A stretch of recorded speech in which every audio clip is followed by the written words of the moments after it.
The HAVENBELL Trilogy, Book 1, The Child of Harmony, Chapter 5, Feathers and Foes. The first night back at Josephera, Trillium had a dream about an engulfing black shadow that had covered the land. She woke up in a cold sweat. Phariseph stirred in his satin sheets as he heard Trillium's sandals click across the marble floor. She sat down gently by his side and ran her soft fingers through his hair. "What are you doing up?" "You can't move." He saw a green flicker in her eyes he had never seen before. He tried to move her but couldn't. A black figure appeared out of the shadows and flashed before him. The silhouette shot arrows through Trillium in the moonlight. Her body lingered for a moment and then collapsed lifeless. Everything went black. Phariseph felt like he was floating while asleep, like his soul was floating above him instead of being anchored down inside. He slowly felt more connected somehow. As he opened his eyes, he saw a blurry black figure, but something was wrong with his wings. "Who? What? Trillium! They killed her!" Tears streamed from his eyes. The Josepherian sat close to him, and then he realized it wasn't a feather, but a fairy, a large one. Phariseph believed he looked familiar, but he had never met him before. "Nonsense, Your Majesty," the fairy replied with a smile. "How is that possible? I saw her get shot." "Nonsense again. She is alive and well. It was a wizard that died. Trillium was the one who killed her, but only after she poisoned you. You have been asleep for 3 days. They called on Queen Esmeralda to make you a special potion of the rare orchids to heal this wizard's spell. I was sent here with it to watch over your recovery." "Where is she? Please send her to me now." "I cannot, for she has left Josephera." "To where? I must see her." "I do not know, sir. That business is none of my own." "I must ask my father and find out." He leaped out of bed, but his knees buckled beneath him, and he fell flat on his face. The fairy helped him up. "Unfortunately, you are my business, and you are not well enough yet. I am the prince, and I must find her." "Your father will not let you, for he was the one who gave me the order. Not to worry, Miss Blackwood will return in a couple days. Lie and rest. I must let your parents in on the good news." Trillium rode Ivory to Misty Falls, where an Andrella scout met up with her. He brought her Andrella clothing. She changed her clothes and got into the water. When she got waist deep, she began to feel the change. It was indeed strange, not painful or pleasurable. He guided her to the Coral Kingdom. There were crowds of Andrella outside the place. This time they weren't scared or curious. This time they knew who she was. "That's her. That's Trillium the half-breed. How lucky to be able to walk on the land as well. Wish he could tell us what it's like." Trillium smiled as she swam by. When she approached the throne, the Sea King bolted up, grabbed her shoulders, and pressed his forehead to hers. Trillium smiled warmly. "Hello, Your Majesty. Good to see you once again." "Even better to see you. How are things going up above?" "Good and bad. I'm still naive, awkward, and I have a great deal to learn." "Use your eyes and ears, my girl. I have summoned you for a reason other than to see your face again. Your mother gave me something years ago before her passing. I had forgotten all about it until recently. I apologize. I would have given it to you sooner." He held out a golden half-circle that hung from a chain. She took it and smiled. Anything her mother had touched was a precious gift. It had an engraved letter Z. She grabbed for her pack but realized it wasn't there. Ivory had her belongings. She put it around her neck. It hung heavy with the weight of the metal that kept it floating like her amulet did. "I have the other half. What does it do?" "I don't know, only that she said you would find out on your own." "That's helpful. Why must everything be such a puzzle?" "Lessons are taught better when you learn them for yourself." "True, King William," she sighed. I completely disagree with that. I think that Duran should have told her everything. I think that she should have been briefed and trained about everything because she'd be stronger, much stronger. than all these stupid, like, puzzles they keep giving her and they don't tell her anything. The only reason why I do that is for the reader. So I kind of did that for the reader, not for Trillium, because it doesn't help Trillium. It actually makes her a lot weaker than she would have been. There is something else I long to tell you. Your mother was the Princess of Phaethia, and your grandmother Serenity is queen. We lost them both in the fire of Phaethia, which makes you the unknowing queen of Phaethia. He paused and then laughed. You feel you may be worthy of Pharaoh's love now? Trillium gasped. She knew she had not thought this to him. He plucked it straight out of her mind. Hey, she shouted for being violated. I can't help it. I know, he smiled. Where is your son? I would so like to see him.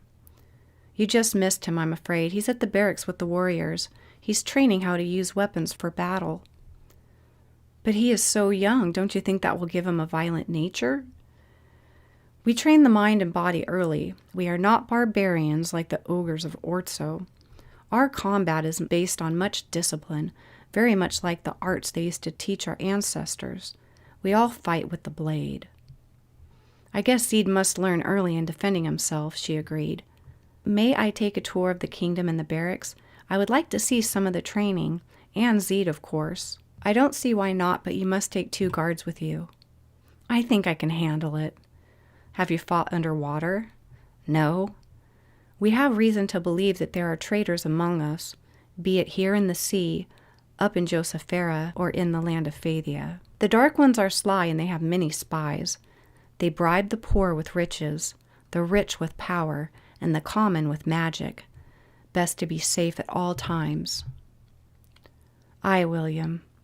He summoned his guards with the necklace he wore. 2 swam forward.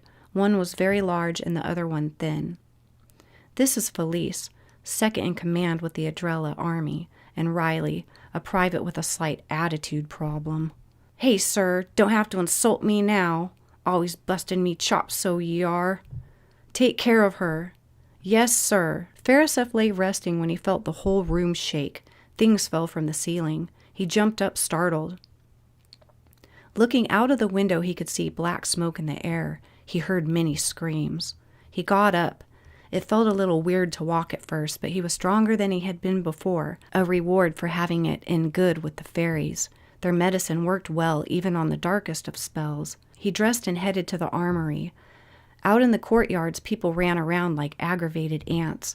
Phariseph saw some dark feathers, easy to spot because their wings had gone black. They knelt in a stance and fired cannons upon the palace walls. Another shot fired. 2 pillars cracked and tumbled, leaving the roof to the dining room slanted and crushed. Pieces of glass flew out in all directions. Phariseph shouted, and some were knocked down. He slid across the marble floor and came to the door of the armory. He had seen his father open it before, so he held his amulet to the scanner and the door opened. When he walked in, he realized that he was not the first one here. There was a hole in the back wall, and almost all of the weapons had been raided. He found some body armor and 2 long swords, though far from the best of them.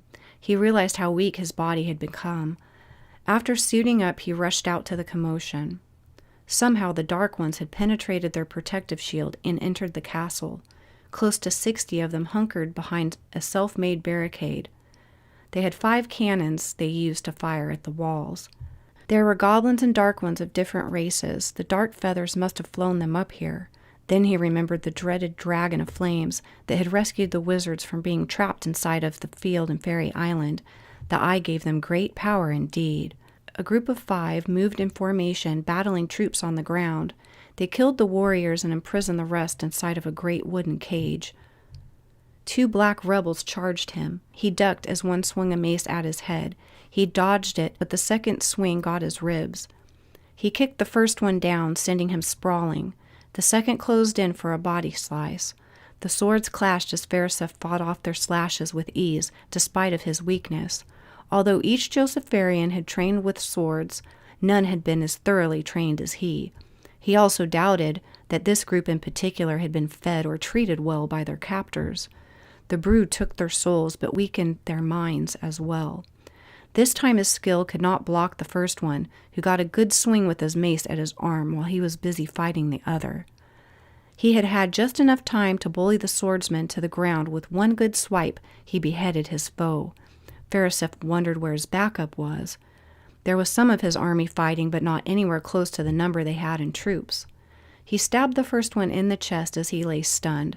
Then Phariseth rushed to the other side of the palace to check out the action. It was worse on this side.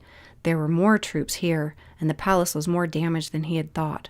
The courtyard was a battlefield. He spotted part of the Feather army and rushed to them to advise them, but they all pulled their swords on him. "What? What is the cause of this? You should be fighting for your kingdom. They are destroying your home. You dare turn upon me now? You offer us nothing.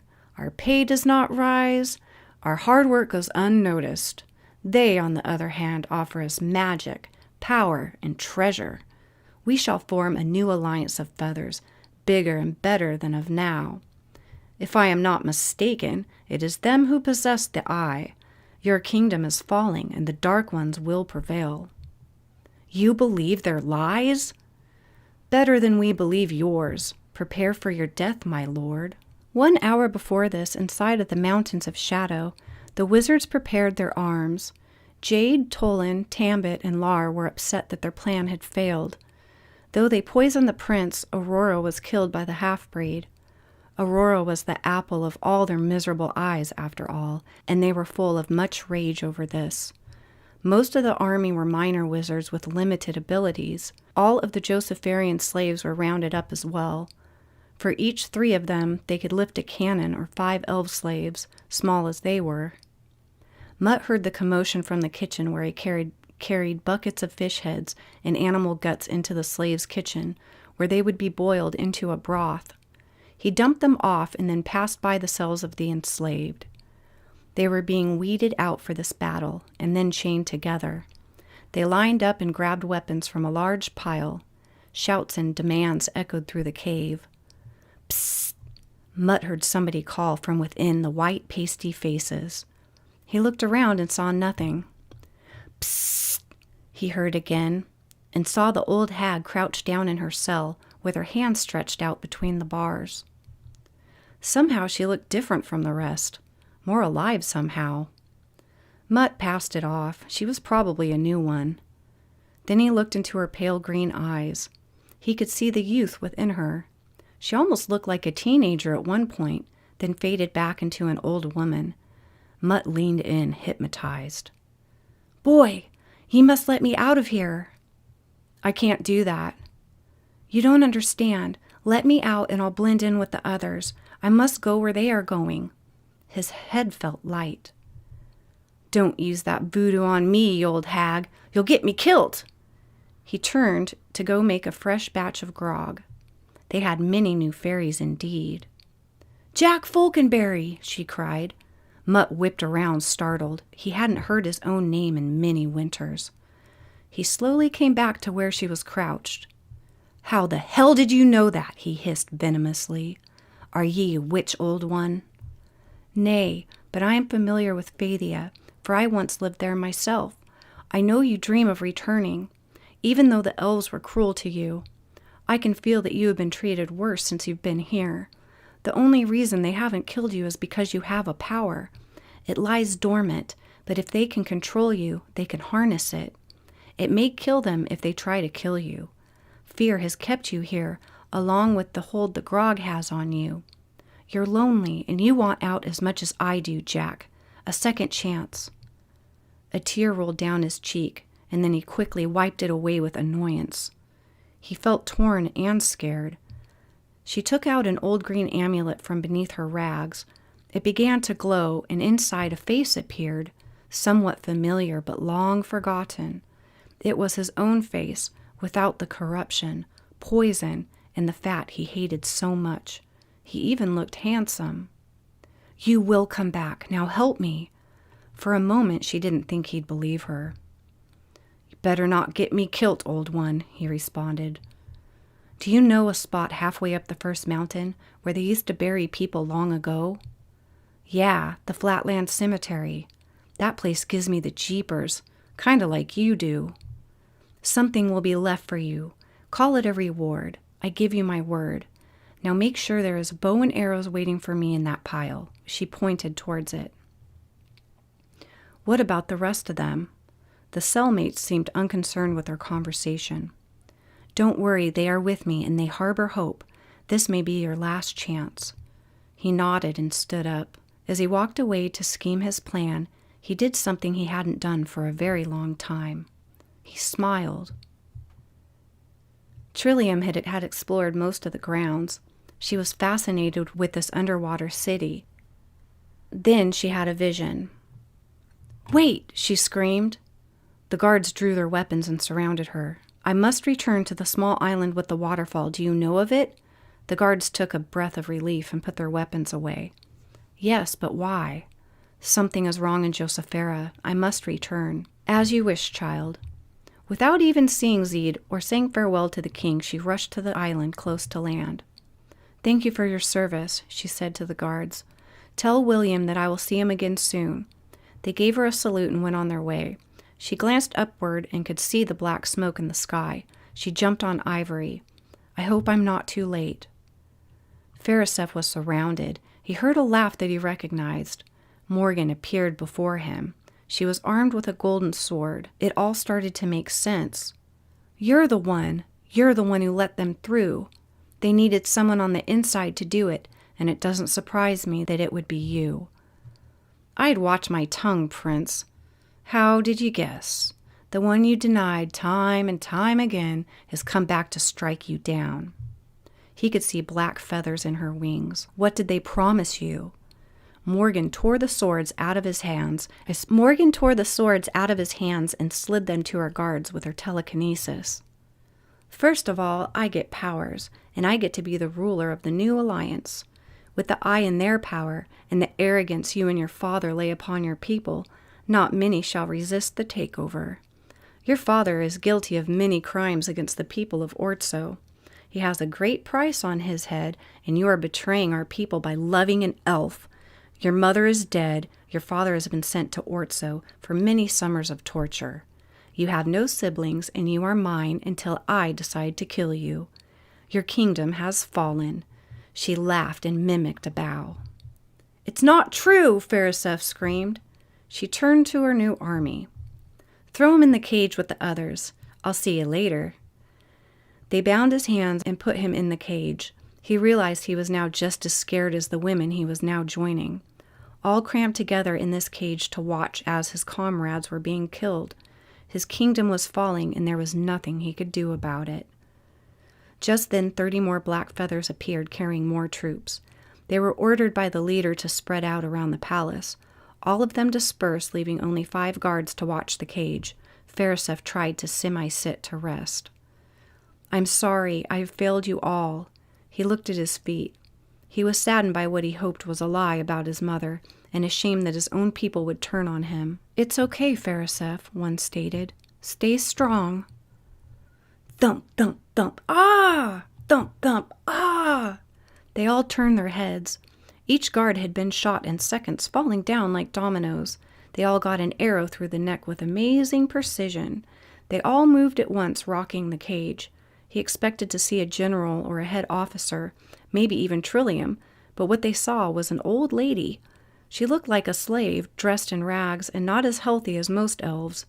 The bow she held was worn and bent a little. "Nice shooting!" Phariseph cheered. He guessed even their own people could turn on them as well. "I may be rusty, and this bow may be a piece of crap, but have you ever seen such shooting?"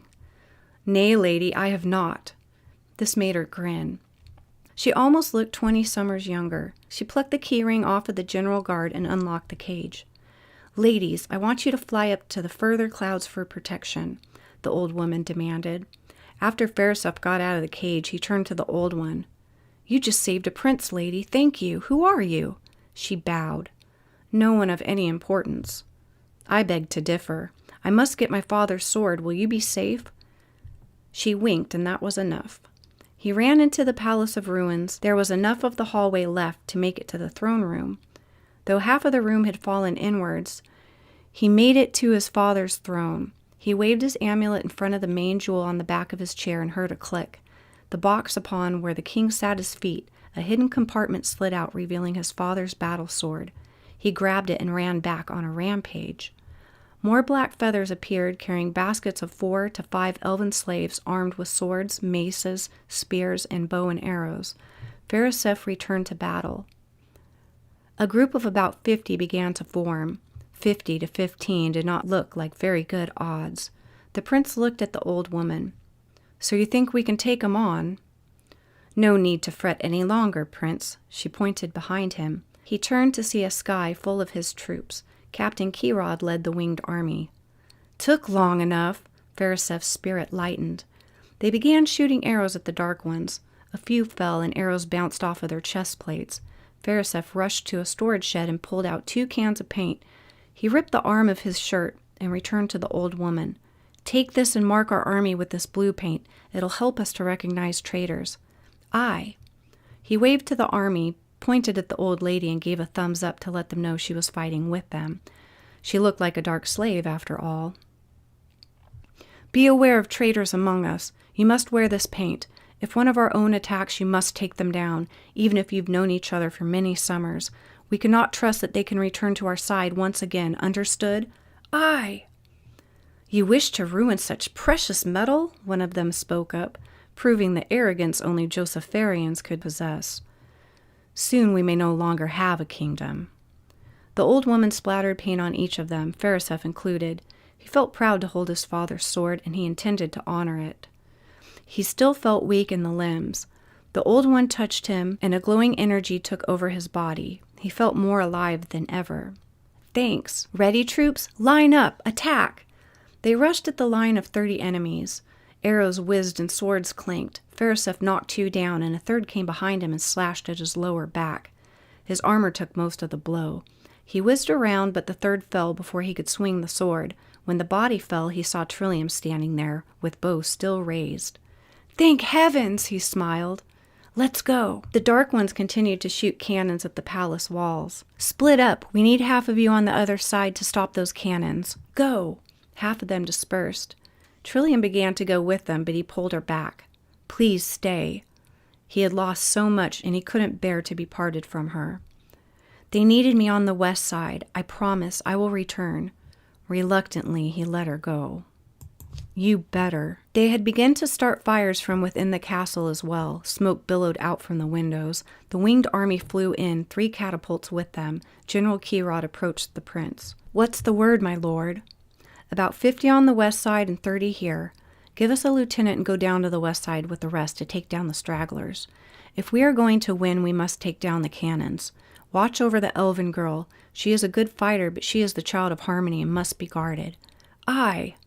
The old woman came up behind him. The old woman came up behind Kirod and splattered paint on his arm. "Hey!" "She's on our side. There are many traitors among us. We are marked in blue." The general nodded and called to his lieutenant to stay and guard the prince. Another cannon shot, shaking the walls behind them. Rubble flew about. The old elven woman shot at the soldiers behind the cannons. 3 fell like lightning, but one flopped about with an arrow in his leg. "Piece of crap!" she yelled, and threw the old bow down, and stole a bow from the winged one before he knew what happened. He looked at her stunned and bewildered. "Use your sword! I need this!" He pulled his sword and began clashing with another. When the front guards were down, she yelled, "Rush them now!" The soldiers obeyed. Their line moved forward, some pushing the others with swords half in their necks and stomachs. They pushed, sending the last of the line over the edge, along with 3 cannons. They screamed as they spiraled down and faded, as did their flailing bodies. 2 of the winged enemies simply flew back up to fight. As one came into view, Phariseph crouched and waited. As the wings came into view, he sliced them and they fell. Trillium fought the west side, with General Kirod never far from her side. They set up catapults and filled them with large iron spike balls. The general coated them with oil and set them ablaze. 3, 2, 1, fire! The ball crashed into a group of 12. Though they tried to move from it, it did them no good. 10 went down, either on fire screaming or mortally punctured. A dark feather reeled as one of his wings was shot. He shot 2 arrows, which he easily dodged, but was taken surprised when a sword sliced her left arm by one crawling on the ground. She kicked the feather in the chest, sending him back. She did a couple backward flips in the air and shot him through the neck. "Sorry, my lady, I didn't see him coming." "Neither did I. He played dead until I got close enough." What a sight to see feather on feather combat. Longtime friends and comrades battled it out using all of the same techniques that were taught to them. Farisev's grief began to build. This was the worst thing he could ever imagine. He was forced to kill his own. Yes, this was all about empty promises and greed. He was certain there was more to it than just persuasion. He saw 2 of his strongest soldiers chopped down. The fresh army had just loaded the first catapult on the east side. At the signal, the white ones rushed back. 6 went down on the other side. The old woman pressed back with Farisev, keeping an eye out at all times. "Is there any way we can save these slaves? They are still prisoners, you know, seduced by the grog. I myself, when imprisoned, had set many free from the spell. If we can use that cage I found you in, I could free more later." "We have no time for that, I fear." "Please, I beg you, I know these elves, and you know these feathers." "We shall try, but we must wipe out the Dark Army first." The battle on the west side seemed to bring new life back into Trillium. She was a peaceful creature, but yet she was taught to raise and fight. No matter what the circumstances, she truly enjoyed it. She shot 2 winged ones that charged up behind the general. He himself was busy in a sword fight. They dropped. One wriggled around with the arrow stuck in his back. She shot him again. A few took notice of her and decided to back away and fight someone else. They felt they wanted to live a while longer. "You bunch of cowards!" the Dark Captain screamed. "Take her first unless you all want to die." She shot 3 arrows as fast as lightning, but he easily deflected him with his shield. She shot 4 this time, but they all bounced off of his armor. He closed in on her and swung. She nimbly flipped back out of his reach. She aimed again quickly and shot him 4 times. She used her foot to knock the sword from his hand. He stared at her with wonder. She dislodged his chest plate and drove his own sword into his heart. On the east side, most of the enemies were defeated. About 11 slaves shouted from inside the cramped cage, helpless to do anything but watch the fight. A captain took down 2, and the old lady stole the life out of another before he knew what happened. All looked secure now. The standing army went body to body, killing the wounded and checking for shallow breaths to end. Before they could relax, 2 black wings appeared from the clouds below.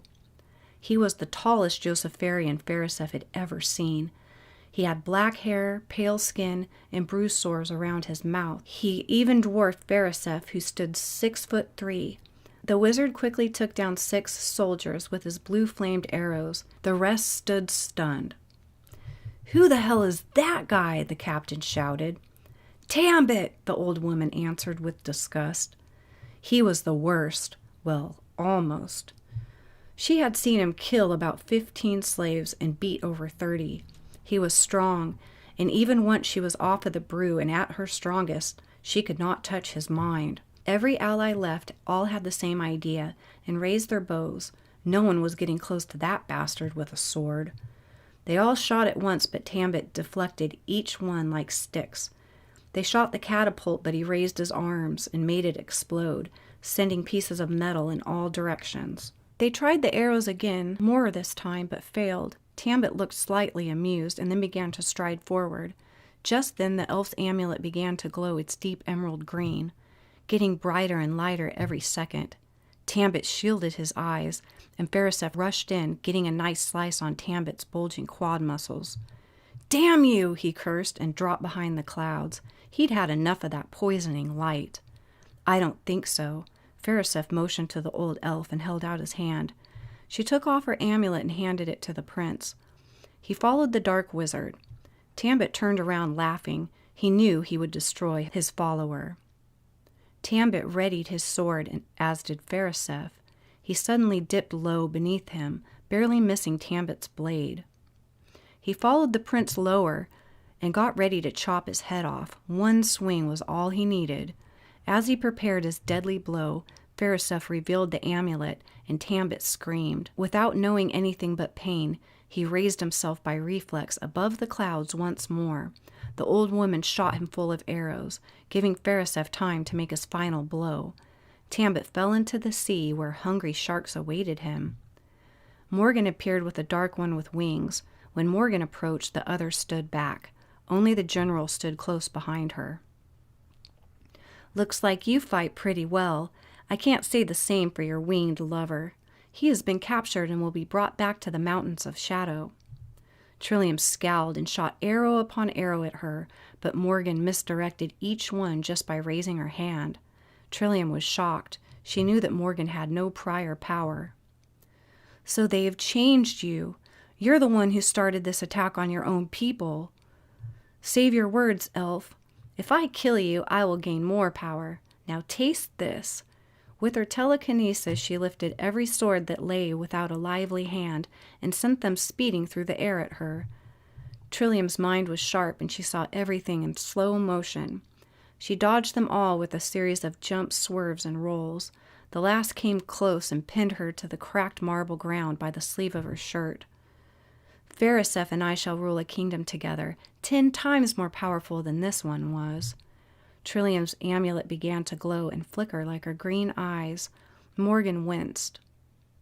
The general rushed her and grabbed at her armor. He barely pulled it free, but she caught his head with her hand, and he collapsed. Trillium let out a war cry and shot 8 arrows like lightning at Morgan. She screamed with pain and then smiled as Trillium looked over her dying body. "There is a wizard unlike the rest of them. He is bigger and stronger than them all. He fancies me most dear. He is Lar, and he will come for you." Morgan died, and Trillium stood over her for a moment. Phariseph, the old woman, and their army rushed into where Trillium was just as she began plucking her arrows out of Morgan's body and stuffing them back in her quiver. She looked up and saw them. They all looked at her in amazement. She kissed Phariseph and held him tight. They embraced in the quiet battlefield. The surviving soldiers stood watching them, not sure what to do. Rubble, smoke, and bodies lay everywhere. They had no idea where to go from here, but the owl had the answer.